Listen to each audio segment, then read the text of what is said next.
Reducing Disparities Project, and Russell can chime in. It's very essential to be independent and objective. And the reason I'm asking that is because, when I go back, I'm not saying once you finish all the presentation, I have some recommendations. Okay. But you want to be part of the advisory behavioral health group. I think we want to work. I don't think we want to be under them. I think we want to be in collaboration with them. Yes, okay. Yeah. Well, maybe that's a bad word, under them, but working with it. Okay. Yes.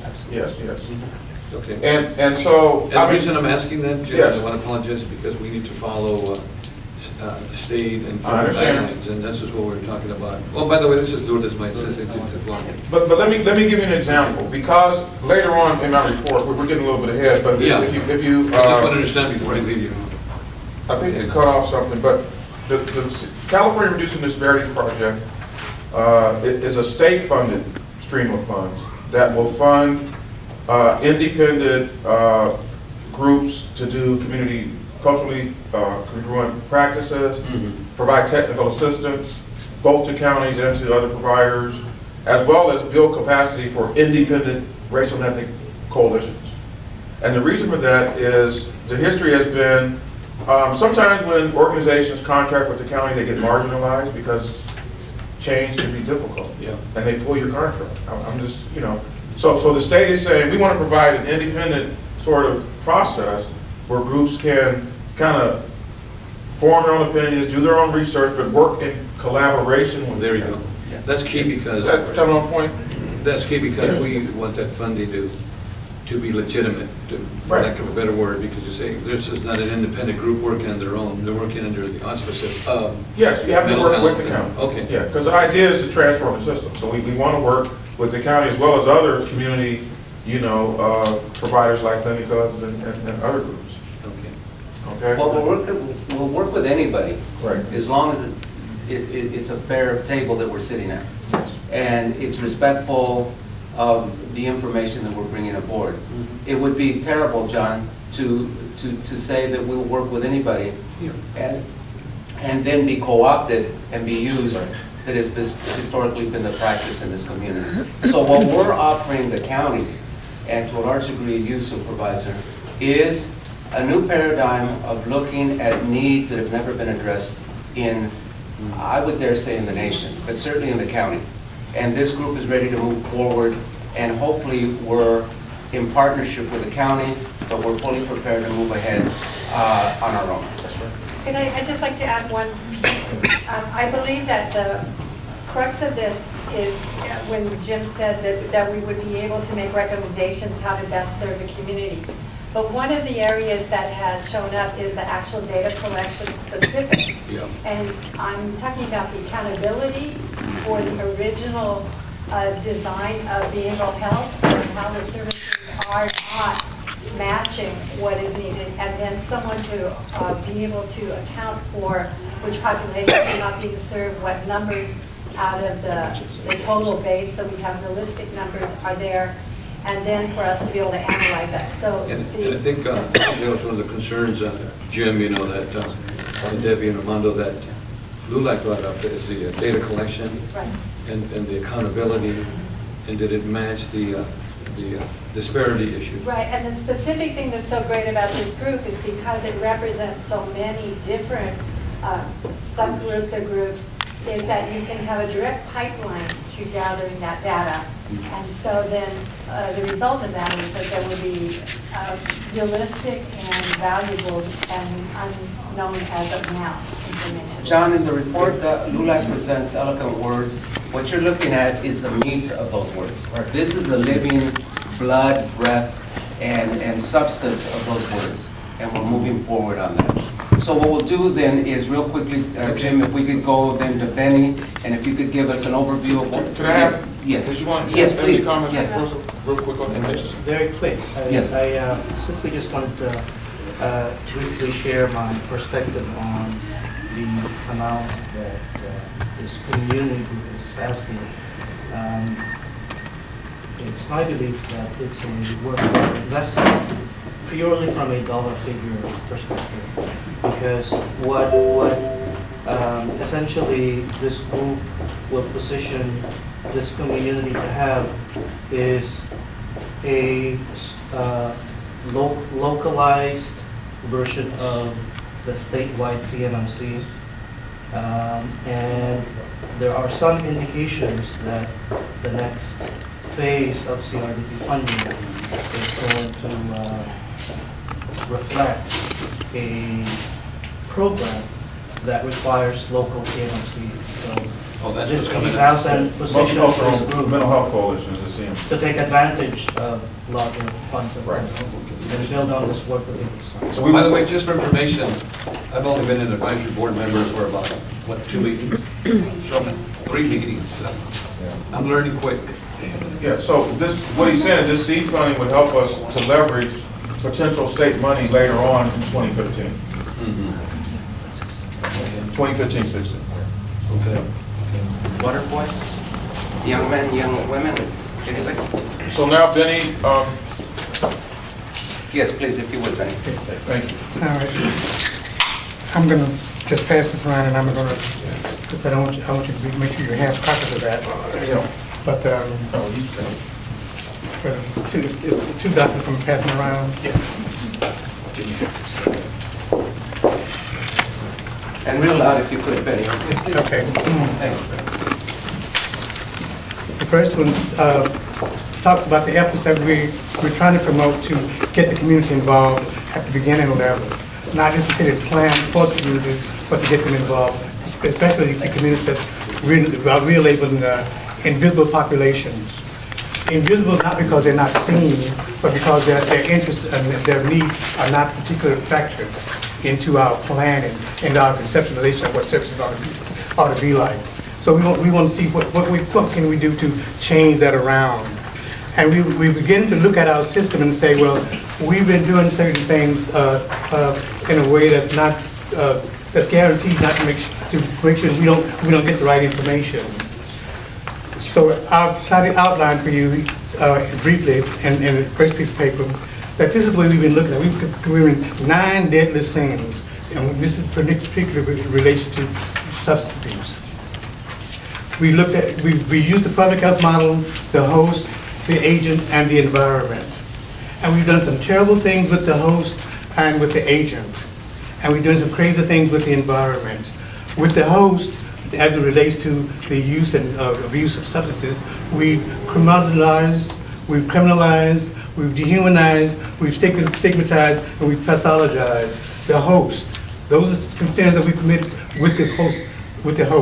With the agent, we've criminalized it and we've demonized it. And with the environment, we've emphasized the physical environment and we've vaporized the social environment. And what we will need to pay attention to, what I'm hoping that we will begin to pay attention to, is the social environment. We need to meet the host at the intersection of the environment. And the important thing is what happens to the host that makes him or her vulnerable to the use and abuse of substances, and therefore development of addiction. We haven't really done a very good job of doing that. When we look at the literature, it's very clear about what's going on, particularly with communities of color. It says, in effect, that communities of color are victims in the fact that they live in a pigmentocracy. That is, where everything is based on skin color. That's the reality of life in the United States. It's about your skin color. And if we don't understand that and can't verbalize what's really going on, then we are divorced from our ability, our strength to withstand what's going on, what's happening with us, and to realize what kind of tools we have to deal with it. So we want to find a process, a way. We're not looking for a program, we're looking for a process. How are we going to get the communities involved in defining in their own voice, with their own voice, their lived experiences? So we're suggesting here that maybe what we ought to do is we ought to bring them together like the literature says.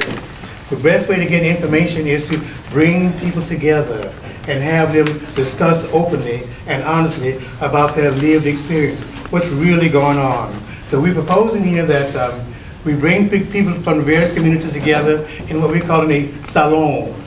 A salon is a French word. We borrowed that from the French. It means a drawing room.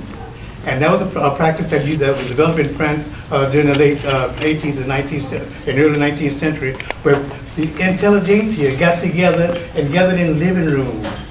And they talked about the various problems that they were experiencing within their culture. We're talking about emulating that within our within our groups here, within our populations here. How can we bring people who are having real lived experiences together to talk about their real problems? So we need a lot of salones. Yes, Right? yes. Yes. We need a lot of This is a salon. good salon right here. Yeah, it is. And this is the kind of atmosphere that needs to be created, because people need to feel comfortable, they need to feel taken care of, they need to have the ability to socialize within those discussion periods. So we're talking about bringing people together within those communities so they can talk about the various issues. And we want to introduce them to what the research is saying about who they are and why they are, and have them relate from their own experience. How is this impacting them? So we can get some real information about how this is affecting people in Ventura County. If you say this about color, if you say it's about racism, that you want to call it that, then we need to understand that. People need to understand what's happening to them. And the only way they can understand that is by getting together and sharing their experiences around those issues. And then they can understand you're not alone, you're not by yourself, we're all in this together. And together we can find ways, we can find resources to deal with these kind of issues. Once we can name it. Not only do we want to name it, we want to describe it. We want to describe it carefully, because it's not been described from our experience within Oxnard. It's been described nationally, but not necessarily here locally in Ventura County. So we want to have a place where we can come together and begin to name and describe our condition. And not only do we name and describe it, we also want to quantify it. Because we recognize that if you don't quantify it, you can't get a voice in this pigmentocracy. You name it, you describe it, and you quantify it. So that's a little research we talk about. Getting the communities involved in doing hands-on research about their condition and what it takes for them to move beyond the condition if it's painful, if it's making them vulnerable to the adoption of behaviors that are destructive in the end for them. So Benny, Yes. I was looking at the problem statement here, so next to racism, substance abuse is described as a primary health, Yes. social problem of Yes. African Americans. Yes, and this was particular for African Americans. When we look at other literature in other communities, it says the same kind of thing. Interesting, yeah. Yes. That's really something. Right, so we need to understand it. So we're not just talking about you, black folks, we're not just talking about you, brown folks, we're talking about all of us of color. We live in this pigmentocracy where that is what's happening with us, all of us. And we each suffering from it. So we need to understand that, so we don't do what the literature says that we do typically, that we turn against ourselves and we turn on each other. And they call it horizontal hostility. So we need to understand what that is and why that is, so we can work against it, because we are cooperating with our own destruction. So we need the salons to talk about those issues. To talk about those, give us a safe environment where we can talk about that, where we can quantify it, and then we can figure out, well, how do we have existing ways of dealing with those issues? If we don't have it, then we need to form study teams from those salons that would look at the issue. Well, what kind of strategies are out there in our communities already, or what are out there in other communities around the country that we can look at and perhaps emulate? And then once we identify them, can we bring them here and practice and adapt them to fit our unique needs here, and can we use them for our benefits here? Fantastic. So you can see, Supervisor, that this is cutting edge, historic, and it's never been done. So the fact that we're able to get here, I joke, you can see how many crazy ass people there are, just in outside, This is very, very important. So Gilmore was talking about prevention, Yes. and this is how we can prevent That's- getting that. Yeah, right. Well, That's yeah, right. you have several groups in here, artists, musicians, That's right. fitness, Dancers, wellness, dancers? dancers, all kinds of prevention strategies are here. They're not the traditional Western psychological treatment modality. The new paradigm is to get them Community to practice. be able to practice love, creativity, understanding in a peaceful arena where it's congruent to who you are and what you breathe and what you aspire to. I read your That's- testimony yes, before the yes. advisory group, and I kind of get that. Yeah. So, that idea more. hold on, Sid. No, we're making presentations, hold on to your questions, okay? The presenters are gonna do what they're doing because we're trying to move this along, okay? So we're gonna take questions, but, hold on, okay? Are you almost through, brother? Yeah, yeah. Okay. That's why I gave you the information I gave you. If you can look at it, read that and digest it, so it makes sense to you. So I won't have to stand here and talk to you, talk at you. Yeah. But you can look at this and see how it makes sense to you. And we're talking about structuring some way of us bringing us together so we can go through that information and look at the research that it comes from and compare that research with our lived experience and see what sense it makes to us. Does it help to explain what we're experiencing and what we're feeling and what we're doing? And from those groups, and then compile the information. And- Right. And share that information. Exactly. And that's where the Exactly. funding is required, to be able to, Exactly. to move that Bring it. along. So what's occurring here, guys, is that if we want to be a group that is respected, that is something that the county, the state, the feds want to work with, then we are obligated to do our research and to do our study. We have to read. We have to be able to digest this information, and we have to be able to understand. And as Debbie always says, we have to have a common language. Yes. And the common language has to be developed. We haven't developed it yet. We've been assuming a language that a lot of times is not ours. And that's been detrimental to our mental health. And the language should be understood also by behavioral health. Absolutely. and Yes, other functions. yes, yes. Well, that's eventually who we're going to. Yeah, The people that are now institutionally in power. yeah. And we're gonna see, once we're knocking at the door, how that's gonna be received. Generally, institutions are loath to change. But with Supervisor Zaragoza and other people, hopefully we can do that. So thank you. You gotta read Benny's stuff. We got to do it. We have to do the homework. Okay, so here we go. About 4 or 5 years ago, there was a new dreadful visitation of brown on black, black on brown violence. There's a couple of kids killed, some retaliation. In through those doors walked grieving parents, the leadership, Jim and I, Debbie, some other people, met with the principal people, the parents, and out of that was the beginning of this mental health coalition. It was black and brown youth hurting each other because at the root they were in pain. And so we stood with it, and out of this now comes this Oxnard Multicultural Mental Health Coalition. What we want to do is work as closely as possible to understand that at the basis of what we're doing in our lives here in Oxnard is that we are not communicating in such a way that it is relieving or in any way improving our mental health. On the contrary, it seems to be that everything that we do, from the morning that we rise to the morning that we go to sleep, to the night that we go to sleep, we are adding to our anxiety, our depression, our issues, and certainly we're not having much in the way of having mental health release. So when Jim and I and Debbie and some other people, Benny, got together, and Don, because Don was instrumental in talking about the commonality that we have.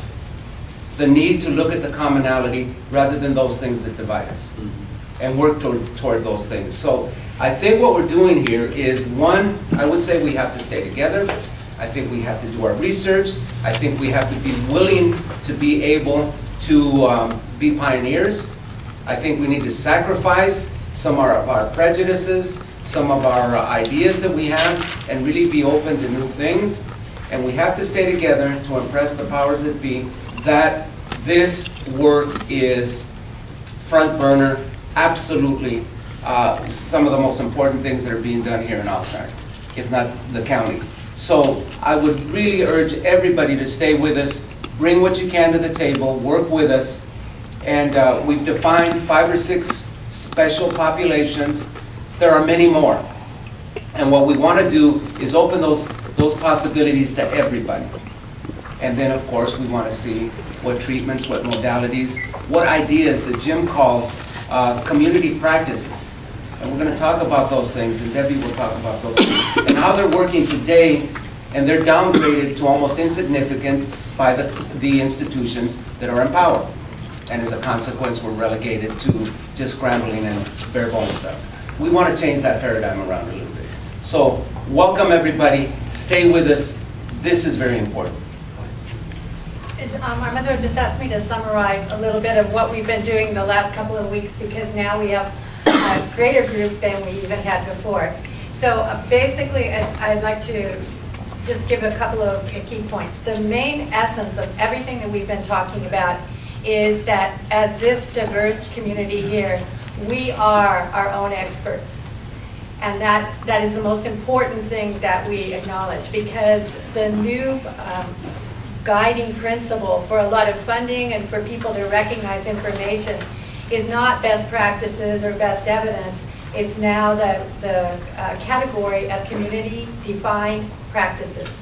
And so the best place to be able to connect or plug into community-defined practices obviously will be directly with the people that are intended to be served but not necessarily being served. In fact, we have ample evidence that they're not being served. And so what we want to do is take art, healing, music, dance, theater, community centers, cultural supportive service providers, who are the ones with direct line experience in what works best for each defined population. And then there are others too, but those are just the ways that a lot of people who are hurting or in pain or in a crisis mode are using to find some sort of relief. And so what we are coordinating is to have this incredible coalition of caring, giving people who will be able to do investigative work to gather the data that we want, not just to document it at one place in time, but to be able to have some beginning measures upon which we can measure all our progress in the future, so we can amplify what we're doing and actually be able to keep track of it in a way that will very likely be able to continue the skills that we're learning of how to actually listen effectively to each one of the culturally divergent populations, and so we're able to match. That's the main thing that I wanted to share of what we've been doing. We had some specific key points, and mostly those were the ones that Jim brought up at the hearing on Thursday, a week ago Thursday. And those are our defined questions that we would specifically propose that we would be able to answer immediately with, especially if we had some funding to help us pursue that in a longer term process. There's one other level. I know we had also invited Elaine Crandall today, and she is actually singing in a church service right now, so she was not able to come today, but she said she heartily welcomes this invitation, and that she's very, very committed to being able to connect with us and to find out the solutions and the working progress that we're making. She's even come up with a plan of something that she's going to be talking about presenting to her staff, and then to also to share with us to see how we could work on it. It would be some sort of plan, like something like iConnect. It would be a button there, and then the connection would be this recommitment to connect with the different populations. And she sent me a rough email last night about the CONNECT would be an acronym for other words. It would be we communicate hope, the O is open hearts and minds, nurture for the N, first N recovery, and then she said let's get input on this, but navigate or never give up for the second N. The E could be affect change, or encourage or empower, any one of those words. The next C would be collaborate to succeed, and the last T would be transcend limits. But the essence of everything would be many hands, one win. And so I would like to be able to report from Elaine that she's very committed to having the department work with the groups here and to have everyone working together so that our many hands are going to be able to make effective communication and connection with other people. Yeah. I'm not sure if we have more presentations, but No, we're fine, you. But she, jump in. I did, I did talk to Elaine yesterday regarding the meeting here, and she wanted to be here. But like you said, she had other commitments, and it's Good Friday, and she says she feels really bad not being here today. So she says, or I mentioned to her, why don't we have a meeting together? I'm listening today to your presentations and your concerns. And so we want to come back, Armando. We want to come back, Jim and Benny. We want to come back and listen again. Well, not listen, but we'll take the information, listen again, and come up with a plan of how we can work, how we can readjust funds. I'm not promising yet until I talk to her. Readjust some of the funds that we have, to hopefully assist on and the core issues that you folks have. And again, actually come back and listen to, or answer some of the LULAC concerns that LULAC Wendy talked about. And she made an excellent presentation in Sacramento. In fact, I read the presentation. And I read your comments also at the boards. Those are really good comments, Jim, yours, and Armando. And I just had a meeting with Dave and Karen also. Dave, from the advisory board, and Karen is now. Well, she's the new coordinator for the MHSA. The new coordinator. funds. Karen. Karen. Karen who? Kieran. Kieran. Oh, okay. Kieran. She's the new Yeah. MHSA coordinator for the Yes. county? She's the new one. She used to be with the sheriff's department before now. Oh, It's Kiri. So anyway, Thank you, Tim.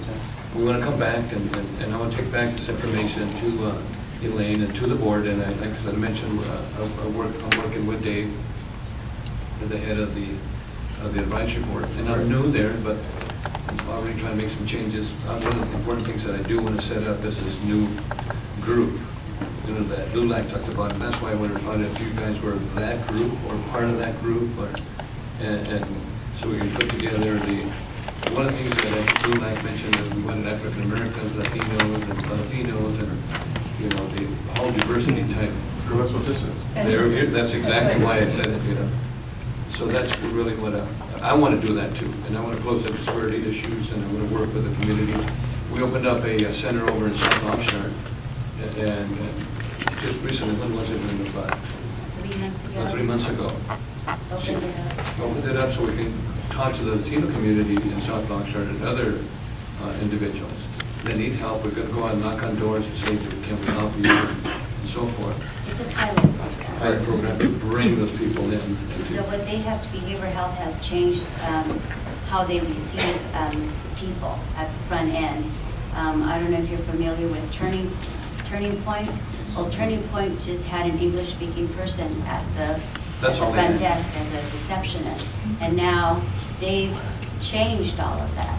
Even the environment inside the building, they've changed it, the colors, the art, all of that. And now it's peer-to-peer. Peer-to-peer. And now they have a multilingual person, receptionist, plus they have a person who speaks Mixteco And we're Spanish. hiring about 25 more individuals that speak Spanish and Mixteco to have the community kind of relate to those individuals.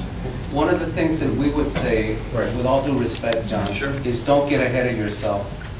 Listen to what this historic body has to agree. say to you before you proceed. On the LULAC note, I would tell you that LULAC, it is an advocacy group, but it's almost a ghost. It doesn't have bodies. It doesn't have an expertise. It doesn't have a breadth. It certainly doesn't have the presence that these people are. So I'm going to report back out to Jaime, who is LULAC, to David, who is LULAC, and Roberto, who is LULAC. And they're going to say, do whatever you can here and get these guys to move the way we need them to move. So David, Jaime, and Roberto have done their job. Now basically it's on us to be able to move this and really make it, take action. Right, thank you, Debbie, and really make it work for the community. Is that right, Jim? Yes. Yes. And I want to listen, I think this is extremely important. This is one of the reasons I want to join the Behavioral Advisory Board, for that reason. Because I'm getting a lot of concerns, and I don't know what's happening. I belong to about 18 other agencies and commissions, but this one is really important to me. I want to, if I could just add, it's important that this group builds its capacity and becomes a formal firm. And so, part of the reason why we have disparities is that groups like this don't sustain themselves. So we're asking for support to make this a formal organization, okay? And we need that support because, let's face it, and I'm trying to, throw the police department under the bus, whatever, but I'm personally, heavy-hearted at what occurred and continues to occur, not only in Oxnard, but across the nation, black and brown, deaths and so on. And this group has a tremendous amount of strength and expertise to, help transform the system. I know you're excited about the South Oxnard Clinic, but That was one example. no, It's just and an example, I it's just a understand. pilot so you could know. No, I appreciate that. We're gonna be Yeah. moving. But what I would offer is that we want to create new portals of access. This could be a portal.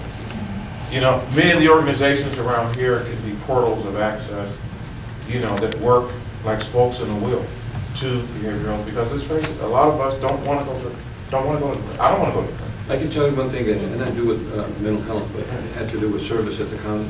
I've been there going on 7 years now.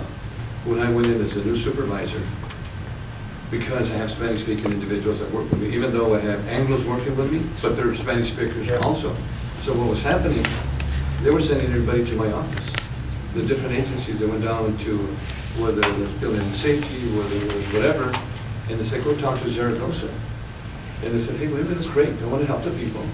However, I went out down to the bottom and talked to the agency directors and said, how come you don't have people that speak Spanish or whatever in front?